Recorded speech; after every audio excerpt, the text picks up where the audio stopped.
Good morning बच्चों।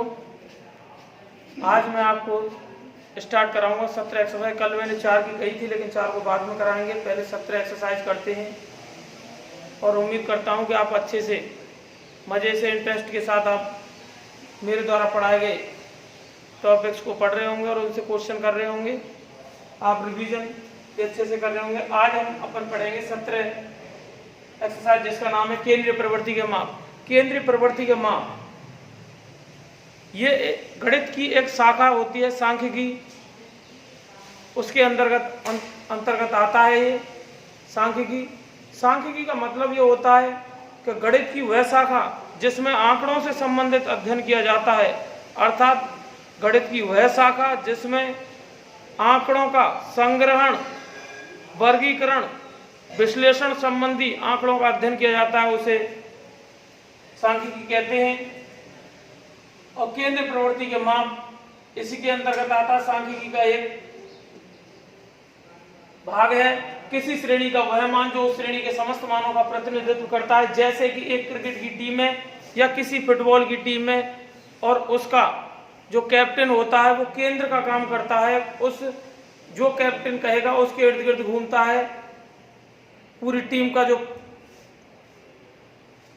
जो maintain करने का होता है, तो केंद्रीय प्रवृत्ति के माप कहते हैं। और केंद्रीय प्रवृत्ति के माप 2 प्रकार के होते हैं, गणितीय संबंधी माध्य और स्थिति संबंधी माध्य। गणितीय संबंधी माध्य 3 प्रकार का होता है, समांतर माध्य, गुणोत्तर माध्य, हरात्मक माध्य। ये इसमें आते हैं गणितीय में, ये आप यहाँ 10th क्लास में अभी पढ़ेंगे मेरे द्वारा। और ये गुणोत्तर हरात्मक माध्य आप यदि 11th में मैथ साइंस लेते हैं तो उसमें ये पढ़ाए जाएंगे आपको, गुणोत्तर माध्य और हरात्मक माध्य। स्थिति संबंधी माध्य जो है उसके 2 प्रकार है, माध्यक और बहुलक। इनके बारे में भी आप यहाँ पढ़ेंगे। इसका मतलब हमारे 10th क्लास के सिलेबस में समांतर माध्य आएगा, माध्यक आएगा और बहुलक आएगा, ये 3 आएंगे भैया।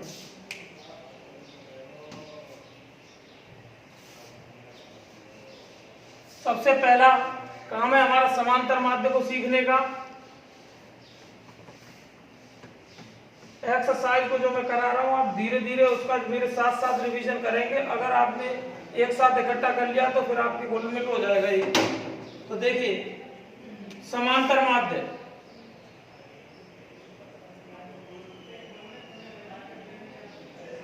समांतर माध्य कहते किसे हैं? दिए गए आंकड़ों को जोड़ के और वो कितने आंकड़े उसका भाग दे देते हैं, अपन उसे समांतर माध्य कहते हैं। समांतर माध्य को एक तरह से अपन औसत भी कहते हैं, जैसा कि हमने बचपन में छोटी क्लासों में पढ़ चुके हैं कि राशियों का योग बटे राशियों की संख्या को अपन औसत कहते हैं। तो अपन कह सकते हैं समांतर माध्य को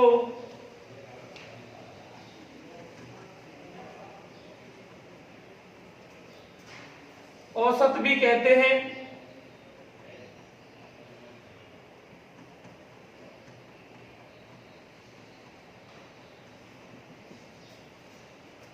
तथा इसे माध्य x बार भी कहते हैं। कभी कभी क्वेश्चन में आ जाता है कि माध्य निकालिए, तो माध्य का मतलब समांतर माध्य निकालना है हमें, तो यही औसत होता है। इसका मतलब इस चीज से निकल के आई कि अगर समांतर माध्य कहता है तो वही माध्य होता है हमारा, वही औसत होता है।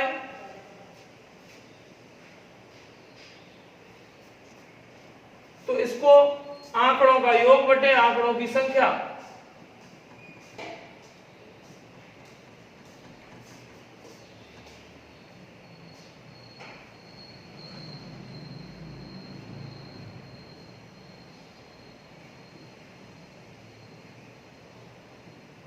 ये फॉर्मूला होता है। इसे x बार से भी व्यक्त किया जाता है, जैसा कि मैंने अभी आपको वहां बताया है। अगर वो समांतर माध्य कहता होता तो समांतर माध्य और औसत एक ही है, लेकिन अगर वो समांतर माध्य कहता है तो अपन फॉर्मूले को इस रूप में ही लिखेंगे। और यदि औसत कहता है कि निम्न आंकड़ों का औसत निकालिए, तो औसत बराबर राशियों का योग बटे राशियों की संख्या।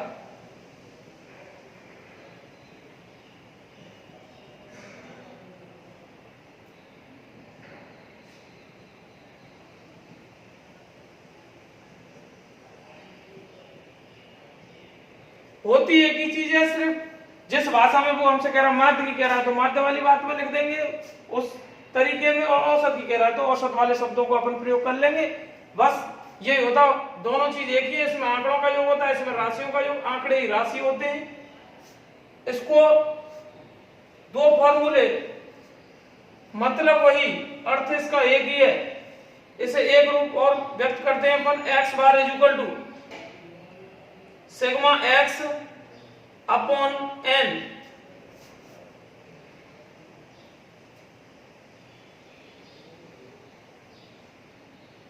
यहां सिग्मा का मतलब होता है योगफल और चिन्ह का नाम है सिग्मा।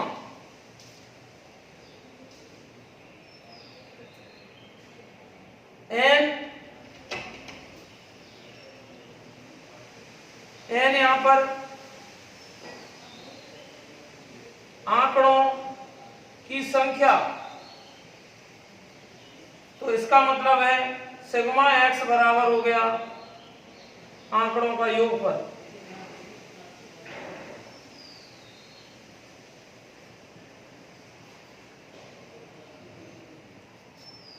ये हो गया भैया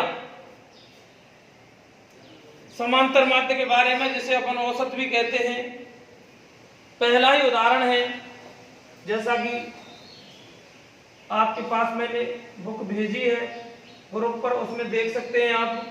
एक विद्यालय में कार्यरत प्रधानाध्यापक समेत 5 कर्मचारियों का वेतन क्रमशः 5 कर्मचारियों का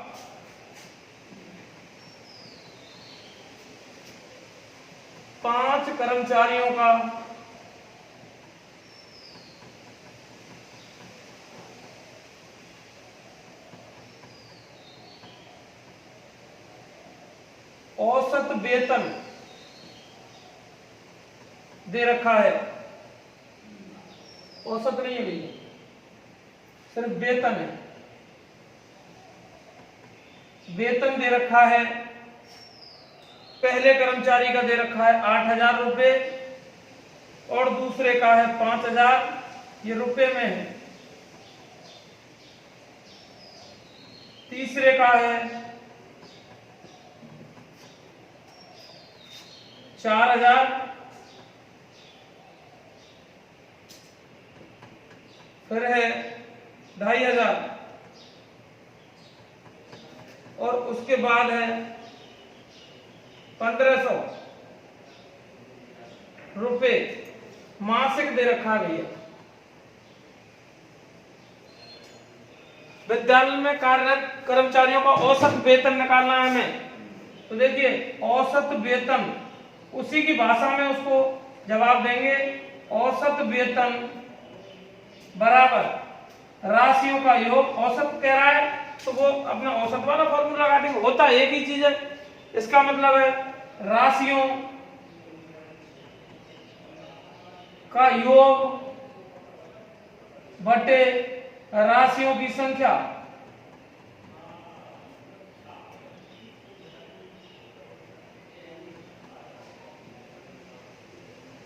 इसका मतलब राशियों का योग का मतलब है 8,000 प्लस 5,000 प्लस 4,000 प्लस 2,500 प्लस 1,500 बटे कितने भैया 5 कर्मचारी हैं, और ये पढ़ने से निकल जाते तो ये 5 ही है। देखो 5 का वेतन है तो 5 का भाग दे देंगे अपन।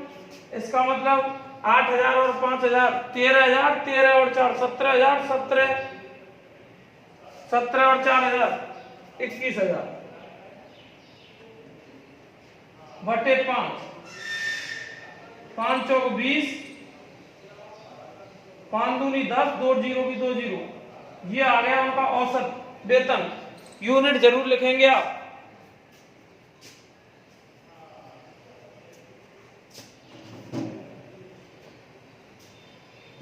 ऐसे ही अगला एग्जांपल है,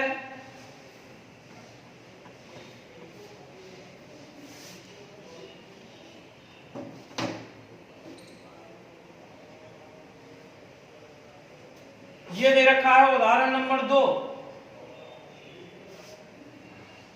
उदाहरण नंबर 2 के अनुसार प्रथम 10 विषम संख्याओं का समांतर माध्य ज्ञात कीजिए।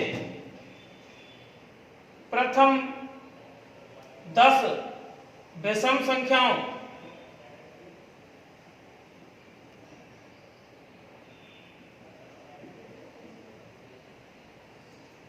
प्रथम 10 विषम संख्याएं, विषम संख्याएं कहते किसे हैं? वे संख्याएं जिनमें 2 का भाग नहीं जाता है उन्हें विषम संख्या कहते हैं। पहली विषम संख्या 2, दूसरी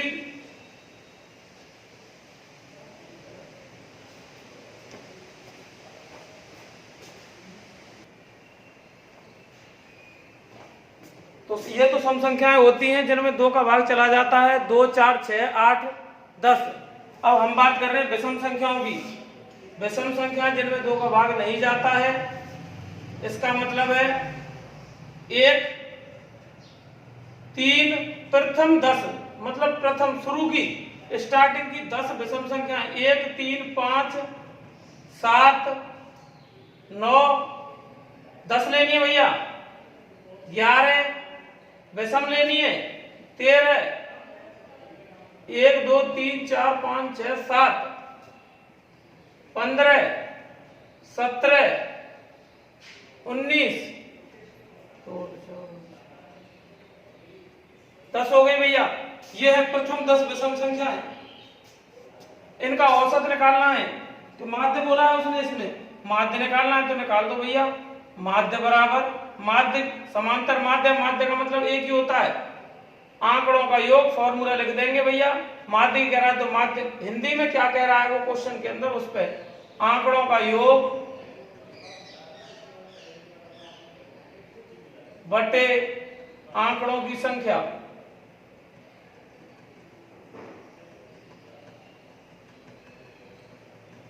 इसका मतलब है आंकड़ों का योग करेंगे 1 + 3 + 5 + 7 + 9 + 11 + 13 + 15 + 17 + 19 बटे 10 है भैया ये। इसका मतलब इनको जोड़ते हैं अपन, 100 आएगा। 10 है, 0 से 0 खत्म, एक जो बटे में हर में उसको दिखाना जरूरी नहीं है, 10 हो गया आंसर। ये संख्याएं हैं, इसमें यूनिट कुछ नहीं है, इकाई लिख सकते, वैसे इकाई क्या संख्याएं हैं वो तो, और यहाँ पर रुपए थे, वेतन था, इसलिए रुपए में लिख दिया।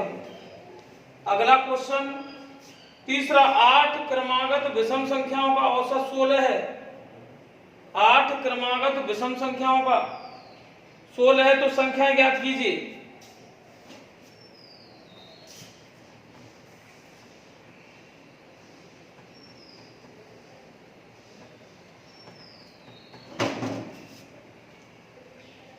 उदाहरण नंबर 3 देखिए, 8 क्रमागत विषम संख्याएं का औसत दे रखा है 16।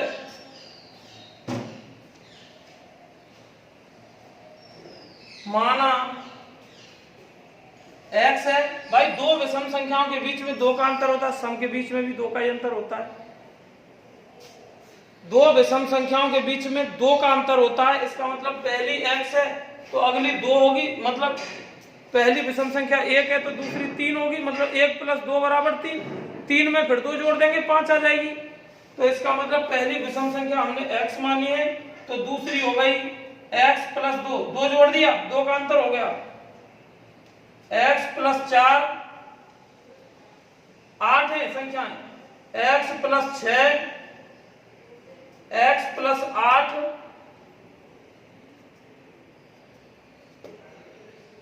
x + 10 और x + 12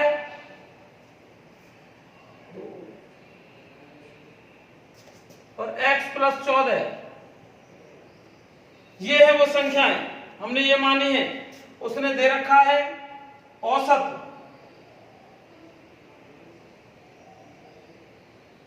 8 विषम संख्याओं का औसत, 8 क्रमागत क्रमागत है इसलिए हमने दो दो जोड़ जोड़ के आगे बढ़ाया है। क्रमागत विषम संख्याओं का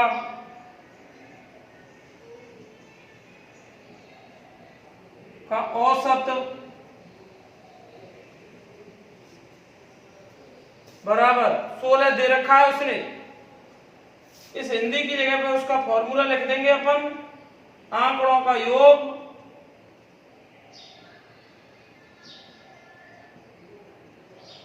या राशियों का योग। औसत कह रहा है तो बात तो एक ही है, कोई फर्क नहीं पड़ता उस चीज पर। राशियों का योग बटे राशियों की संख्या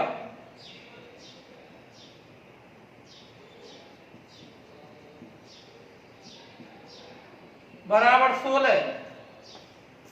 आगे बात करते हैं तो राशियों का योग का मतलब है ये जो विषम संख्या है इनका योग। तो ये हो गया x, इसकी जगह पर लिखेंगे इनको जोड़ के राशि है x plus 2 plus x plus 4 plus x plus 6 plus x plus 8 plus x plus 10 plus x plus 12 plus x plus 14। ये है भैया बटे 8 है। राशियों की संख्या 8 है, 8 संख्या है बराबर 16 चल रहा है। सब में एक एक x है और 8 विषम 8 संख्याएं हैं। इसका मतलब 8x तो सीधा सीधा सही हो गया भैया। 1 2 3 4 5 6 7 और 1 8। और इनको देखिए 2 और 4 10, 2 और 4 6, 6 और 6 12, 12 और 8 20, 20 30, 30 12 42, 42 और 14 56 बटे 8 बराबर 16। इसके नीचे कोई नहीं है तो 1 है भैया। बच गुणा करेंगे तो इसका मतलब 8x प्लस 56 बराबर इसका गुणा कर देंगे 8 गुणा 16 बच गुणा में। तो इसका मतलब आप चाहें तो इसमें से कॉमन लेके उधर काट सकते हैं। इन दोनों में 8 कॉमन आ रहा है, इसका मतलब x बचा 8 7 56 बराबर 8 इंटू 16 बराबर के दोनों साइड से ऊपर कट जाएगी राशि। इसका मतलब है x प्लस 7 बराबर 16। इसको ट्रांसफर कर दो उधर, इसका मतलब 16 माइनस के 7। तो भैया कितना आ गया, x बराबर निकल के आया 9।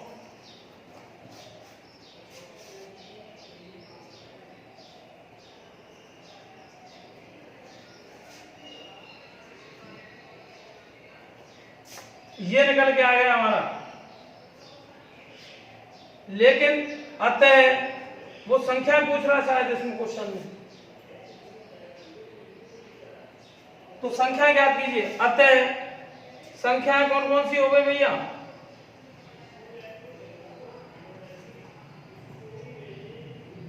अतः संख्याएं पहली x है, x बराबर 9 है। तो दूसरी हो गई x प्लस 2 11, या फिर ऐसे भी दिखा सकते हैं आप।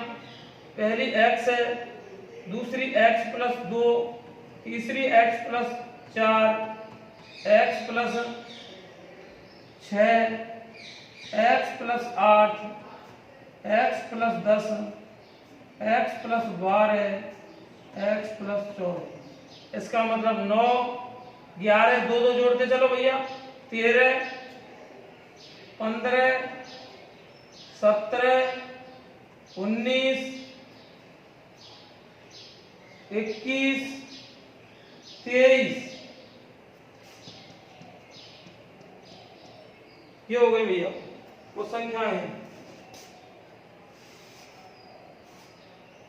अब एक्सरसाइज का 17.1 का आप पहला क्वेश्चन खुद करके लेके आएंगे। पहला क्वेश्चन मैं पढ़ रहा हूं आपके लिए। यदि एक कक्षा के गणित विषय में 10 छात्रों के प्राप्तांक दे रखे हैं, 10 स्टूडेंट हैं, उनके प्राप्तांक मैथ में कितने आए हैं?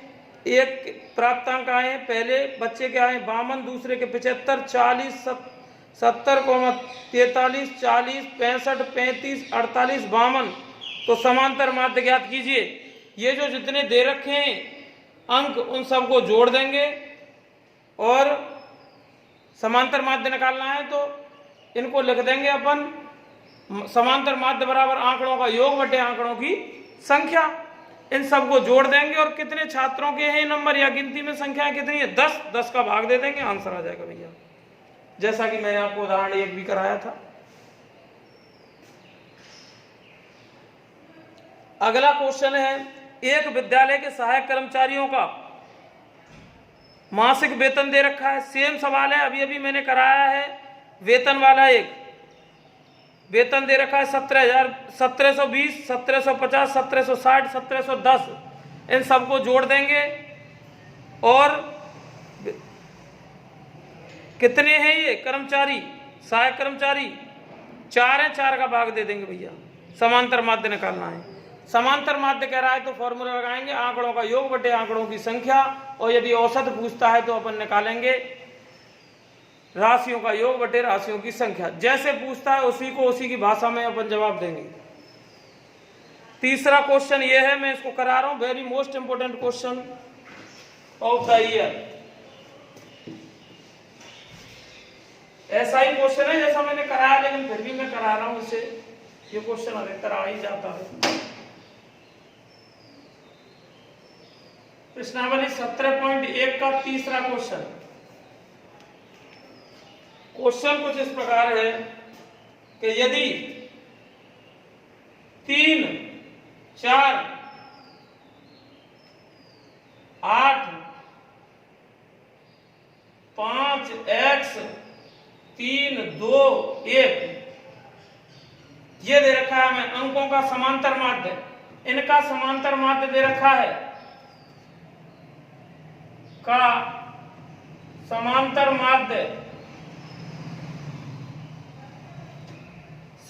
माध्य दे रखा है 4। ये संख्याएं दे रखी है, इनका समांतर माध्य दे रखा है 4। तो हमें x की वैल्यू निकालनी है। इसका मतलब समांतर माध्य क्या होता है? आंकड़ों का योग बटे आंकड़ों की संख्या। इसका मतलब है आंकड़ों का योग करेंगे, ये आंकड़े हैं आपके सामने, 3 + 4 + 8 + 5 + x + 3 + 2। आंकड़ों को जोड़ दिया और आंकड़ों की संख्या गिनने में कितने हैं? 2 और 2 4 और 2 6 और 2 8। 8 का भाग दे देंगे, बराबर में 4 चल रहा है। इसका मतलब 7, 8 है ना ये? ठीक है भैया, 8 है, बज गुणा कर दो आप, इनको टोटल कर लो। 7 और 8 15, 15 और 5 20, 20 और 5 25,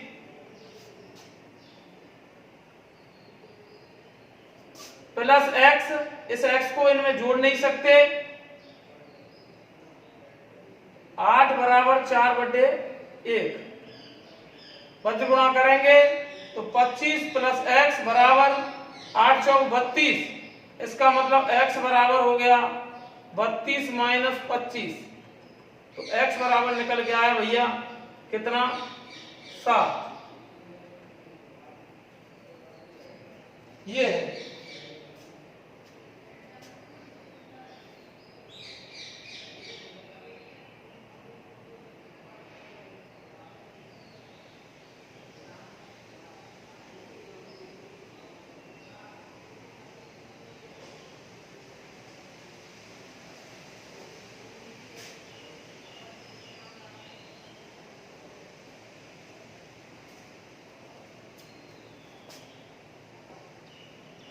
तीन 4 8 5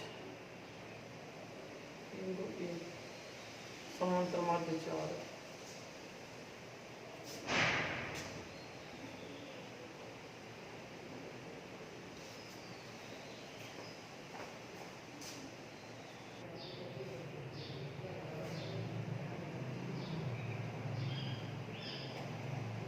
भाई मुझे पता है कि एक रह गया है इसमें, इसका मतलब प्लस एक ये रह गया था इसमें, एक और जुड़ गया तो 26,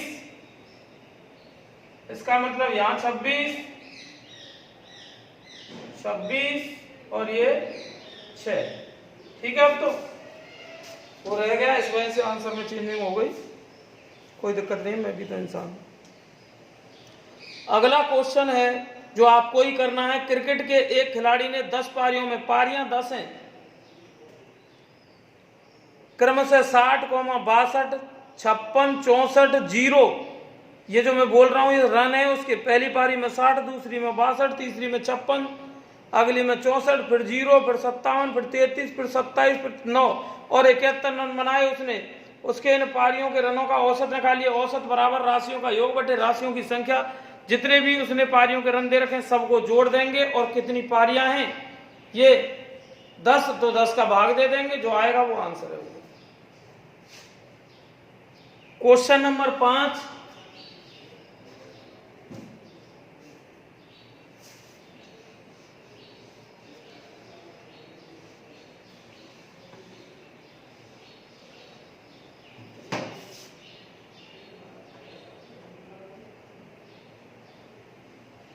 देखिए भाई क्वेश्चन नंबर 5 में एक मासिक परीक्षा में 10 विद्यार्थियों के द्वारा अंग्रेजी में प्राप्त निम्न अंकों से समांतर माध्य की गणना करनी है। सवाल कुछ इस प्रकार दे रखा है। अनुक्रमांक,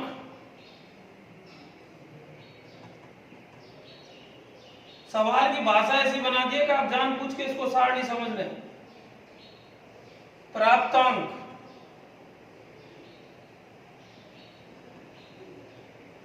एक, 2, 3, 4, 5, 6, 7, 8, 9 और ये 10, ये अनुक्रमांक है। अनुक्रमांक का मतलब रोल नंबर। पहले नंबर पे जो बच्चा बैठा हुआ उसके रोल नंबर 1 है, फिर 2 है, ये रोल नंबर दे रखे हैं हमें। मतलब 10 बच्चे हैं, ये लाइन में बैठे हुए हैं। इनको प्राप्तांक कुछ इस प्रकार से मिले हुए हैं। पहले नंबर के रोल नंबर किसका 1 है, उसके 30 नंबर आए, उसके बाद 28, फिर 32, उसके बाद 12, 18, 20, 25, 15, 26 और 14 ये दे रखे हैं। रोल नंबर 1 है, उसके 30 नंबर आए, 2 रोल नंबर के 28 आए, ये है। तो हमें इसका औसत निकलवा रहा है वो, समांतर माध्य बोल रहा है। इसका मतलब है समांतर माध्य निकालने का फॉर्मूला होता है आंकड़ों का योग बटे आंकड़ों की संख्या।